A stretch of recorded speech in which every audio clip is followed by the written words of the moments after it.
tulionayo katika Dira ya Dunia. Umati wa watu wenye hasira wavamia hospitali inayohudumia wagonjwa wa Ebola na kuwalazimisha wagonjwa na wahudumu wa afya kuondoka katika eneo hilo.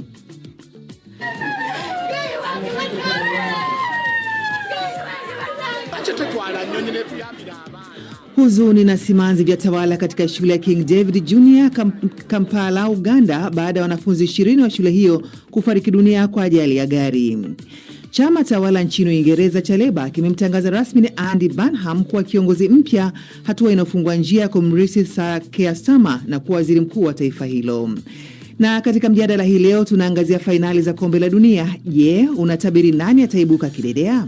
Mimi nitampigia upato Uhispania, maanake ukiangalia Uhispania alianza polepole, na Uhispania katika mechi ikibidi abadilishe mfumo ama badilishe jinsi anavyocheza, anabadilisha. Argentina tunajua mechi ambayo tunatarajia kutoka kwao. Uwanjani, fainali ya kombe la dunia kupigwa weekend hii. Je, nani kuibuka mbabe kati ya Argentina na Uhispania? Na Arsenal waonyesha nia ya kumsajili beki wa Aston Villa na England Ezri Konsa.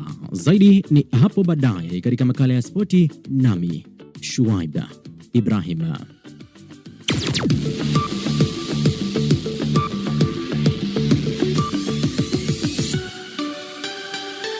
Lakini kwanza ni taarifa ya habari. Mimi ni Nasteha Mohamed. Polisi nchini Uganda wanasema watoto wasiopungua 20 na mtu mmoja mzima wamefariki baada ya basi lililokuwa likirejea kutoka safari ya shule kupata ajali katika wilaya ya Kapchorwa, mashariki mwa nchi hiyo. Watu wengine kadhaa wakiwemo walimu walijeruhiwa wakati basi hilo lilipata ajali Alhamisi jioni.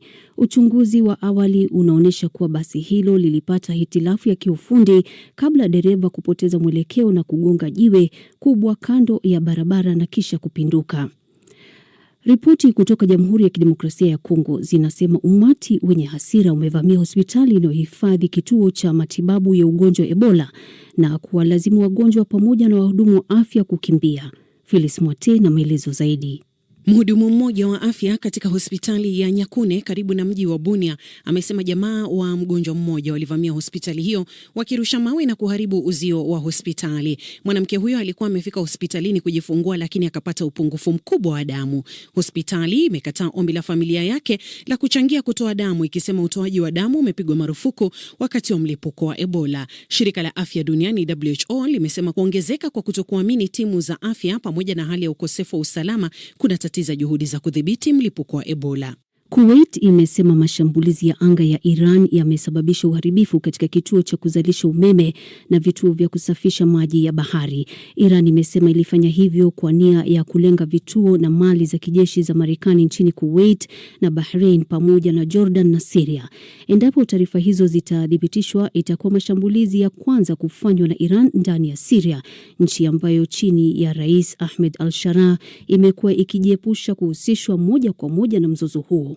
Wakati huo Iran imesema Marekani ilishambulia miundombinu yake usiku kucha, ikiwemo madaraja, kituo cha reli na uwanja wa ndege. Maafisa wa Iran pia wamewahimiza wananchi kupunguza matumizi ya umeme, wakisema vita vinaendelea kuweka shinikizo kubwa kwa mfumo wa usambazaji wa nishati. Unaendelea kusikiliza taarifa ya habari kutoka idhaa ya Kiswahili ya BBC. Chama tawala cha Labour nchini Uingereza kimemtangaza rasmi Andy Burnham kuwa kiongozi wake mpya, hatua inayofungua njia ya kuchukua nafasi ya Sir Keir Starmer kama waziri mkuu. Burnham hakupingwa katika uchaguzi wa uongozi baada ya kutangaza nia yake ya kugombea kiti hicho cha kuwa waziri mkuu. Katika hotuba yake ya kwanza aliahidi kile alichokiita kama kurejesha matumaini. We are united today. Leo tumeungana kama walivyosema Holly, Lucy na Shabana. Asanteni sana kwa maneno yenu. Umoja wetu ndio nguvu tutakayotumia kuwahudumia watu waliosubiri kwa muda mrefu kupata matumaini. Hilo ndilo tutakalofanya. Tutawarejeshea matumaini. Mamia ya raia wa kigeni wamekusanyika nje ya balozi mbalimbali nchini Afrika Kusini wakitafuta msaada wa kurejeshwa makwao, huku mamlaka zikizidisha operesheni ya kitaifa dhidi ya wahamiaji wasio na nyaraka halali. Sarafina Robi na maelezo zaidi. Makundi makubwa ya watu yamepiga kambi nje ya balozi za Nigeria na Malawi, huku kukiwa na taarifa za watu zaidi kuwasili kutoka maeneo mbalimbali nchini humo. Baadhi ya serikali zinatatizika kukidhi ongezeko la maombi ya kuwarejesha raia wao nyumbani ambao wanakumbwa na hofu ya kiusalama nchini humo baada ya uvamizi dhidi ya wao na raia wa nchi kutaka raia hao wa kigeni kurejea makwao mwezi uliopita. Wakati huo polisi wa Afrika Kusini wanasema zaidi ya wahamiaji 8,000 wasio na vibali halali wamekamatwa katika kipindi cha wiki 2 zilizopita. Aidha, zaidi ya watu 53,000 wamefukuzwa au kurejeshwa katika nchi zao tangu operesheni hiyo ilipoanza mwezi uliopita. Polisi nchini Algeria wanasema moto uliwaua watu 11 katika kituo cha kulelea watoto yatima uliosababishwa na hitilafu ya umeme kutoka kwenye kiyoyozi. Mlezi mmoja mwenye umri wa miaka 52 ni miongoni mwa waliofariki, huku idadi ya watoto waliopoteza maisha ikiwa bado haijathibitishwa. Watu 5 waliokolewa na wengine 19 kujeruhiwa. Hii ni BBC. Taarifa ya habari za ulimwengu imesomwa na Nastea Mohamed. Matangazo haya ya Dira ya Dunia yanapatikana kwenye tovuti yetu ya bbcnewsswahili.com na kwenye ukurasa wetu wa YouTube na Facebook BBC News Swahili. Unaweza pia kutupata kupitia FM redio wa shirika mbalimbali. Ukiwa nchini Tanzania, unaweza pia kutusikiliza kupitia Radio Free Africa, Radio 1, Radio Kwizera na CGFM. Nchini Kenya, unaweza kutusikiliza kupitia Nyota FM, Mwanedu FM, County FM na Most FM. Uganda tunasikika pia kupitia Radio Muhabura, Radio Chitara, Radio Lira na Karamoja FM. Jamhuri ya Kidemokrasia ya Kongo tunapatikana kupitia Radio Muungano Beni na Lizard Radio. Leo hii uko nami Halima Nyanza na baadaye Ahmed Bahaj atakuja na mengi katika mjadala kuhusiana na michuano ya kombe la dunia. Tuanzie nchini Jamhuri ya Kidemokrasia ya Kongo ambapo taarifa zinasema umati wa watu wenye hasira wamevamia na kushambulia hospitali inayohudumia wagonjwa wa Ebola na kuwalazimisha wagonjwa na wahudumu wa afya kuondoka katika eneo hilo. Mmoja wa wafanyakazi wa afya katika hospitali ya Nyakune iliyopo karibu na mji wa Bunia amesema ndugu wa wagonjwa walishambulia vifaa, kurusha mawe na kuharibu uzio. Omar Mkambara na maelezo zaidi.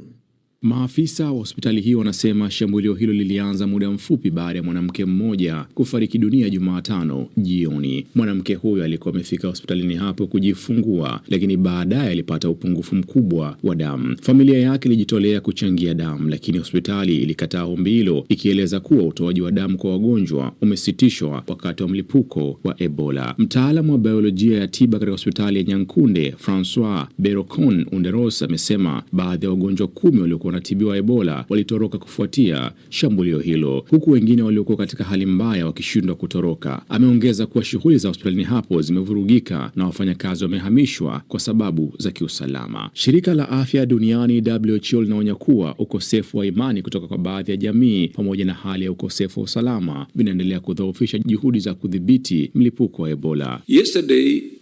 Jana ilitimia miezi 2 tangu serikali ya Jamhuri ya Kidemokrasia ya Kongo ilipotangaza rasmi mlipuko wa ugonjwa wa Ebola. Tangu wakati huo, maambukizi yameendelea kuongezeka kwa kasi. Kwa sasa huu ni mlipuko wa 3 kwa ukubwa wa ugonjwa wa Ebola. Aidha, katika miezi hivi karibuni, mlipuko huu umeenea kwa kasi zaidi kuliko mlipuko yote ya awali ya Ebola.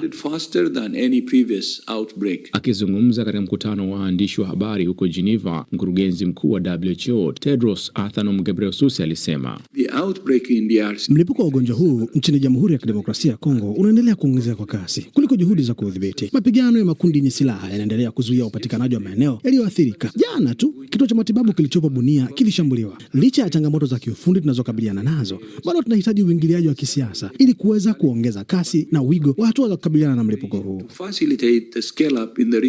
Wakati hayo yakijiri, shirika la afya duniani WHO limeunga mkono kuanza kwa utafiti wa kitabibu unaojulikana kama Partners ulioanza Julai 2 nchini DRC.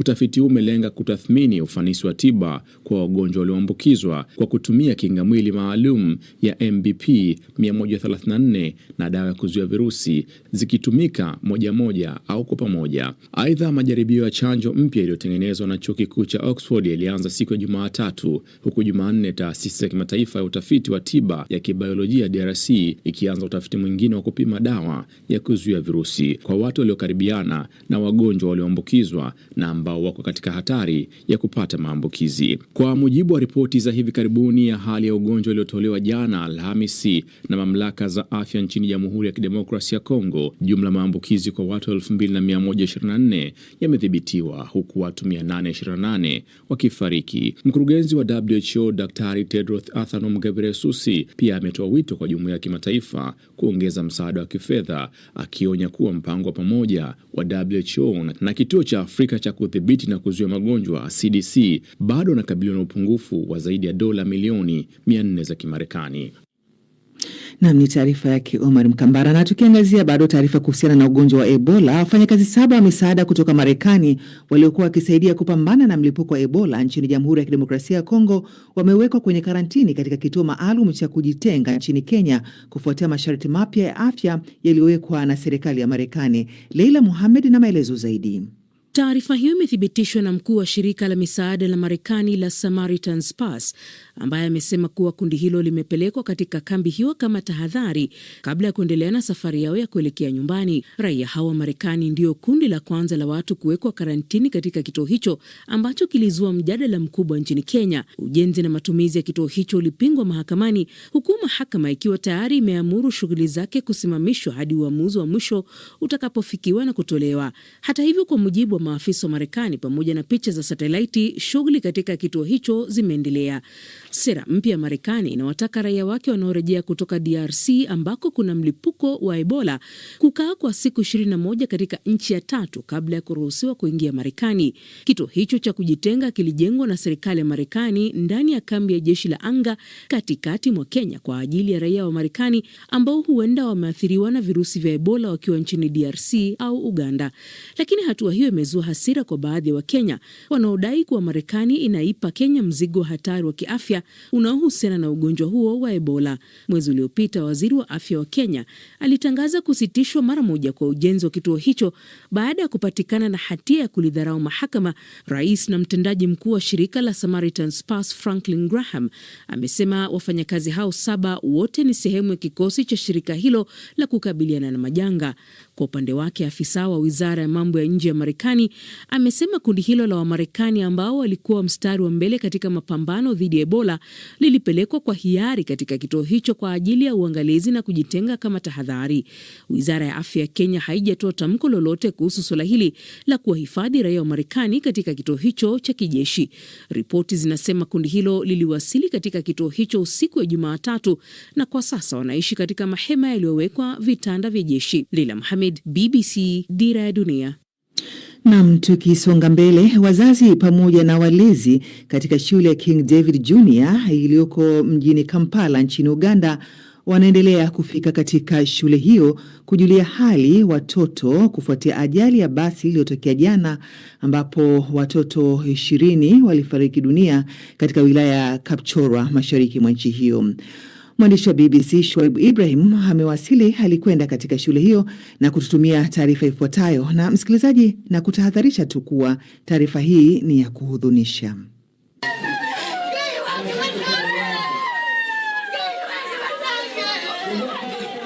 Hali ni ya majonzi na simanzi hapa katika shule ya kimsingi ya King David katikati mwa mji wa Kampala kufuatia ajali ya barabarani iliyowaua zaidi ya wanafunzi 20 wa shule hili hapa.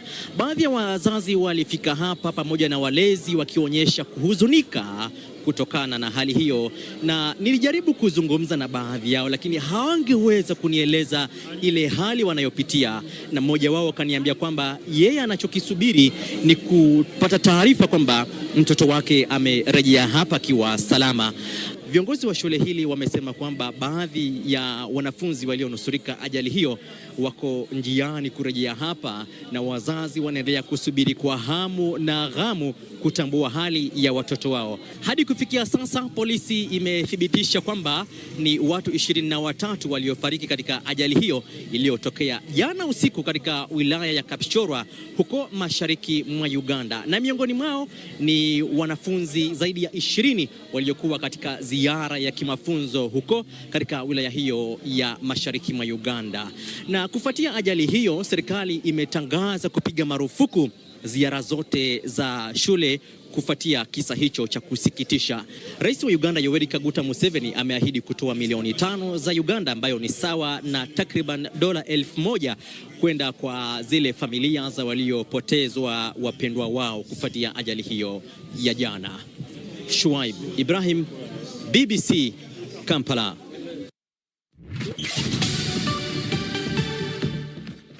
Na msikilizaji, unaendelea kusikiliza idhaa ya Kiswahili kutoka BBC. Habari kuu jioni hii, umati wa watu wenye hasira wamevamia hospitali Jamhuri ya Kidemokrasia ya Kongo ambayo inahudumia wagonjwa wa Ebola na kuwalazimisha wagonjwa na wahudumu wa afya kuondoka katika eneo hilo. Huzuni na simanzi vya tawala katika shule ya King David Junior mjini Kampala, Uganda, baada ya wanafunzi 20 wa shule hiyo kufariki dunia kutokana na ajali ya gari. Na chama tawala nchini Uingereza cha Labour kimemtangaza rasmi ni Andy Burnham kuwa kiongozi mpya, hatua inayofungua njia ya kumrithi Sir Keir Starmer na kuwa waziri mkuu wa nchi hiyo. Hii ni BBC. Bado msikilizaji, unaendelea kusikiliza matangazo ya Dira ya Dunia. Chama tawala nchini Uingereza cha Labour kimemtangaza rasmi Andy Burnham kuwa kiongozi mpya, hatua inayofungua njia ya kuchukua nafasi ya Sir Keir Starmer kama waziri mkuu. Hakupata upinzani wowote katika uchaguzi wa uongozi baada ya kutangaza nia yake ya kuwania kiti hicho cha uongozi mwezi uliopita. Taarifa zaidi na Nasia Mohamed. I am for us, for all of us. Leo ni siku ambayo chama cha Labour kimepata rasmi kiongozi wake mpya, naye ni Andy Burnham. Kwa wananchi wengi wa Uingereza, hii inaashiria kuwa wamebaki na siku moja tu zaidi kabla ya kupata waziri mkuu mpya. Siku ya Jumatatu, Burnham atachukua nafasi hiyo kutoka kwa Sir Keir Starmer ambaye alitangaza mwezi uliopita kuwa atajiuzulu. Burnham alitoa hotuba yake ya kwanza kama kiongozi mpya wa chama cha Labour na waziri mkuu mtarajiwa, huku akipokelewa kwa makofi kutoka kwa wajumbe wa chama hicho. Baada ya kumshukuru waziri mkuu anayeondoka madarakani Keir Starmer kwa uongozi wake, Burnham alieleza mpango wake kuhusu kile anachokusudia kukifanikisha akiwa kiongozi wa chama. Hotuba yake ya kukubali uongozi wa Labour inatajwa na wachambuzi wa siasa kuwa ya ujasiri mkubwa. Alianza kwa kusema ataendeleza ajenda juu ya msingi uliowekwa na Keir Starmer, lakini baadaye akaeleza maono makubwa zaidi, akisema kwamba Uingereza sasa iko katika kipindi kitakachoshuhudia mabadiliko makubwa zaidi katika siasa za nchi hiyo ndani ya miaka 40. This is a proud moment you have given me and my family. Leo mmenipa mimi na familia yangu sababu ya kujivunia, na huu ni wakati wa hisia hiyo ya kujivunia. Hata hivyo, ni jukumu ambalo niko tayari kulibeba. Niko tayari kuongoza na kuendeleza msingi uliowekwa na mtu mmoja zaidi ya wote. Chini ya uongozi wa Keir Starmer, tulitoka kwenye hali ya kushindwa vibaya zaidi na kufikia moja ya ushindi mkubwa zaidi katika historia ya chama cha Labour. Keir alikirudisha chama cha Labour katika nafasi ya kuweza kubadilisha maisha ya watu, na hilo ndilo tumekuwa tukifanya katika kipindi cha miaka miwili iliyopita. And that is what we have been doing these last 2 years. Safari ya Burnham kuelekea uongozi haijakuwa rahisi. Alijaribu kwa mara ya kwanza kuwa kiongozi wa Labour mwaka 2010, lakini alimaliza katika nafasi ya 4 nyuma ya David Miliband na Ed Balls. Alijaribu tena mwaka 2015 akiwa amepewa nafasi kubwa ya kushinda, lakini mwishowe alishindwa kwa tofauti kubwa sana na Jeremy Corbyn. Jaribio la 3 limezaa matunda. Leo ni kilele cha safari ya karibu mwezi mmoja ambapo kwa muda mrefu tayari ilikuwa wazi kwamba Burnham ndiye angekuwa kiongozi mpya wa chama cha Labour. Bado hajawa waziri mkuu, kwani wadhifa huo unashikiliwa na Keir Starmer. Sasa mabadiliko hayo yatafanyika siku ya Jumatatu ambapo Keir Starmer anatarajiwa kwenda kukutana na mfalme na kuwasilisha rasmi barua yake ya kujiuzulu. Baada ya hapo, Andy Burnham ataelekea ikulu ya Buckingham kukutana na mfalme Charles ambaye atamuomba rasmi kuunda serikali mpya. Mara baada ya mchakato huo kukamilika, Burnham atakuwa waziri mkuu wa Uingereza. Phyllis Mwate, Dira ya Dunia, BBC.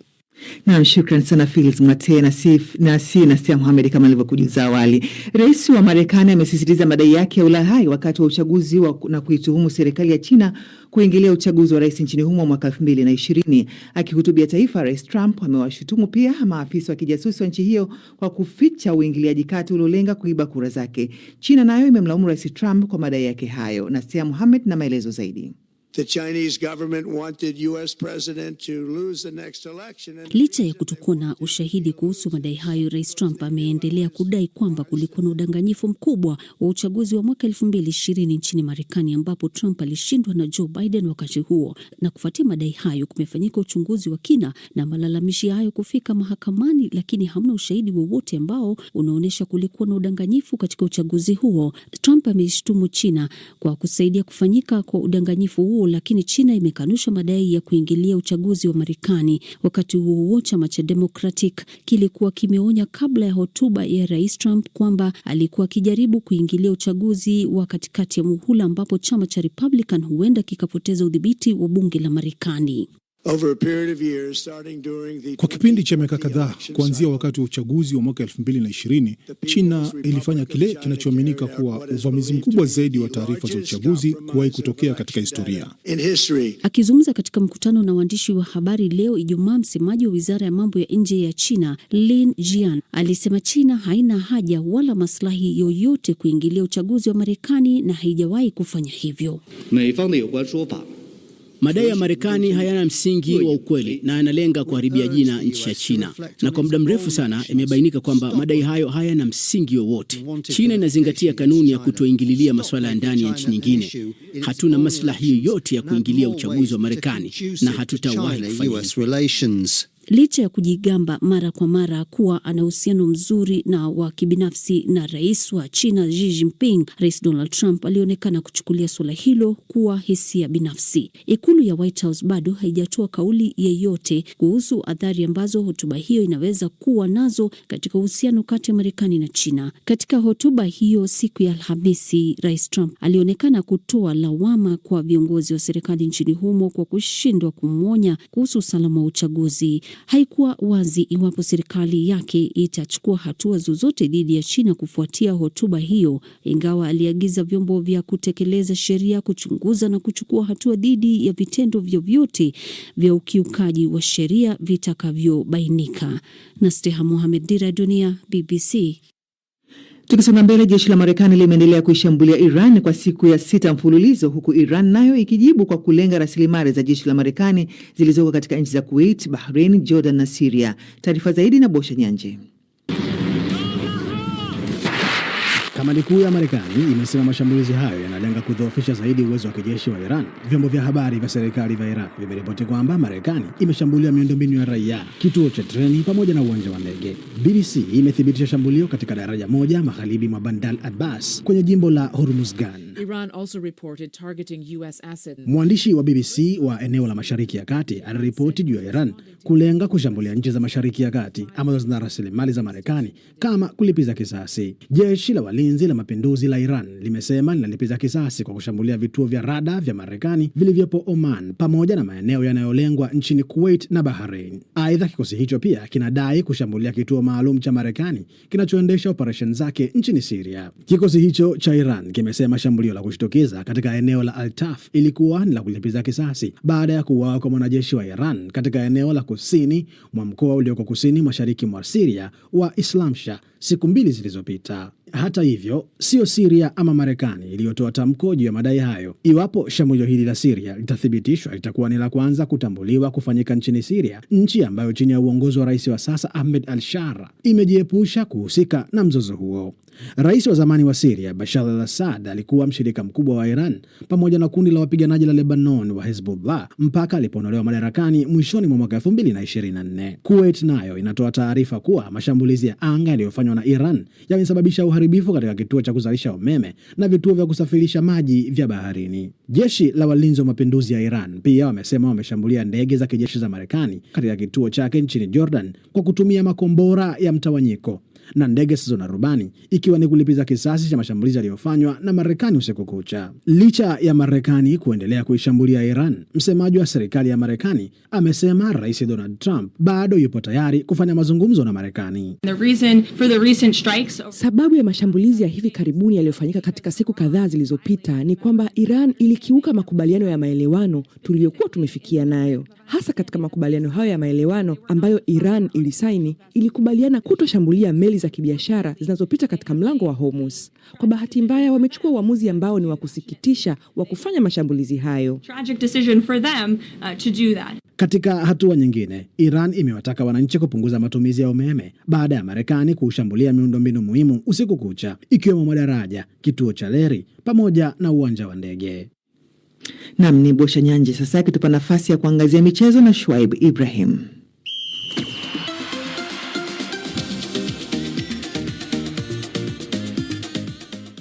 Barabara kabisa, tuanze na fainali ya kombe la dunia na mwaka huu ambayo itawakutanisha mabingwa wa tetezi Argentina na mabingwa wa Ulaya Uhispania, ambao imepita miaka 16 sasa tangu wanyakue ubingwa wa dunia. Baadhi ya mashabiki wa soka nchini Uganda wametoa maoni yao kuhusu mechi hiyo ya kukatana shoka. Najua kama Spain mpira uliocheza kumwondoa France. Sasa kusema ukweli, najua Spain muda wote inaweza kuchukua fainali kombe la dunia. Spain kwanza kutoka ni watoto wadogo. Hao watoto mwanzo ndio waliochukua Euro, kwamba kama wajapata experience. Sasa muda huu hawa jamaa wamekuja sasa ni watu wazima. Sasa ikawa midfield yao ni midfield, mie tangu meona World Cup hii hakuna midfield inakuja kuwashinda. Hii mechi ni ngumu.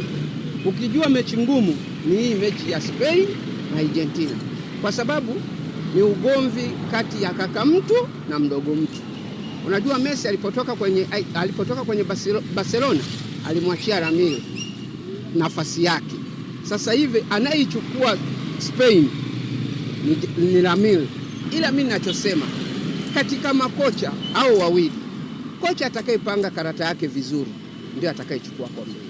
Nikiwa bado katika kombe hilo, rais wa Marekani Donald Trump amethibitisha kuhudhuria fainali katika uwanja wa MetLife na atashiriki katika kukabidhi kombe hilo kwa mabingwa. Kuhudhuria kwake kunafuatia utata uliotokana na madai ya kuingilia na kushawishi shirikisho la kandanda duniani FIFA kuhusu kadi ya mshambuliaji wa Marekani Florin Balogun, jambo liliozua ukosoaji na maswali chungu zima kuhusu uadilifu wa mashindano hayo. Licha ya tahadhari ya ubora wa hewa mjini New York kutokana na moshi wa moto wa misitu kutoka nchini Canada, fainali inatarajiwa kuchezwa kama ilivyopangwa, na maelfu ya tiketi za mechi ya kesho ya kuwania nafasi ya 3 kati ya Ufaransa na England bado zinapatikana, kwa mujibu wa shirikisho la soka duniani FIFA. Takriban tiketi 7,000 bado zipo kwenye majukwaa rasmi ya shirikisho hilo. Na katika mashindano ya mbio za magari ya langalanga au Formula 1, Max Verstappen alikuwa na muda bora zaidi katika mazoezi ya kwanza ya mashindano ya Belgian Grand Prix alipomalizia katika nafasi ya kwanza mbele ya Lewis Hamilton, huku Charles Leclerc akishika nafasi ya 3. Nihitimishe na tetesi za soka Ulaya. Inter Milan wanasuka mipango ya kumsajili beki wa pembeni wa Tottenham na England Jed Spence mwenye umri wa miaka 25 pamoja na beki wa kati wa Argentina Cristiano Romero mwenye umri wa miaka 28. Liverpool wanaongoza mbio za kumsajili kiungo wa Japan Kaishu Sano kutoka Mainz na wako tayari kutoa hadi euro milioni 60 kwa ajili ya mchezaji huyo. Arsenal wameonyesha nia ya kumsajili beki wa Aston Villa na England Ezri Konsa ambaye ameshiriki katika mashindano ya kombe la dunia la mwaka huu. Kipa wa Crystal Palace na Argentina Volta Benitez mwenye umri wa miaka 33 anaweza kuvunja mkataba wake na Palace ili kurejea Nice ya huko nchini Ufaransa. Na hatimaye Liverpool wamewasiliana na klabu ya Bournemouth kuhusu winga Ryan mwenye umri wa miaka 19 wakiwa na lengo la kumrejesha raia huyo wa Brazil chini ya ganga za kocha wake wa zamani Andoni Iraola. Na huo ndio mwisho wa makala ya michezo, msikilizaji. Mimi ni Shuaib Ibrahim.